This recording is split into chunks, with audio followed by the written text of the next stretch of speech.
We know the pathomechanism of the osteoporotic fracture, that is loss of bone density, leading to the loading of the vertebra, anterior kyphosis, and this leads to the cascade, which lead to progressive fractures. So one of the way to treat these are vertebral augmentation procedures. In principle, it is a pre-relief procedures, can be used for fracture stabilization, restoration of vertebral body height, and is minimal in nature. So at present, these procedures can be categorized into various generations. First generation is the vertebroplasty. Basically, it is a high viscosity cement in high pressure area. It works by thermal damage to the local nerves. It also causes cement filling in the space. Cements harden and stabilize the fracture vertebra. Indications are painful vertebral body compression fracture, vertebral hemangiomas, fracture non-unions, multiple myeloma, and metastatic spinal tumors.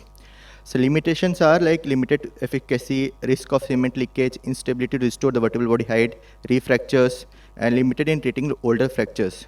To overcome this comes the second generation, and in principle it is a low viscosity cement in a low pressure area. It works by creating a void by compacting the soft inner bone material. In this process, it can restore some height. Cement is injected and stabilize the fracture. Indications are same, and added advantages are reduced cement leakage, improved pain relief, vertebral body height restoration, improved quality of life, and there's certain risks to it, that is damage to the end plate, inadequate vertebral body height restoration. To reduce the leakage in this kyphoplasty, there's some technical modifications are there, that is called eggshelling, to prevent the cement extravasation due to end plate fractures or malposition instrumentation. Contraindications are fracture with posterior wall defects, malignant spinal tumors, infections, and allergy to bone and contrast material.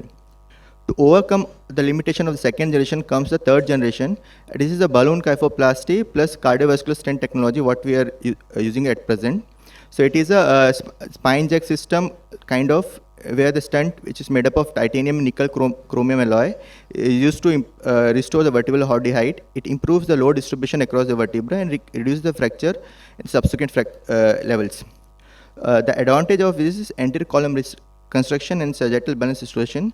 Anterior column is restored by the restoration of vertebral body height, stabilization of the vertebral body, and redistribution of the spinal nodes. Same thing in a correction of the sagittal balance, restoration of the height, stabilization, and effective load distribution. So advantages: improved vertebral body height restoration, reduced cement leakage, prevention of the fracture recurrence, controlled cement application, and a minimal in nature. If we are not able to get those things, something called lordoplasty is there, in which the fracture is reduced by the means of ligamentotaxis using the facet joint as a fulcrum, and the entire body height is recovered by cantilever bending. And the last slide, this is again a modification to the stent, where there's a screw assisted internal fixation. Usually the middle column is a bare area which is neglected by the traditional methods, and refracture is common in these procedures. So to prevent that, there's something we can do is a vertebral body stent followed by a percutaneous cannulated and fenestrated screw as an arm concentrate. Thank you. And in conclusion, we can say that all these procedures have a equal efficacy provided we correct the correct patients. Thank you.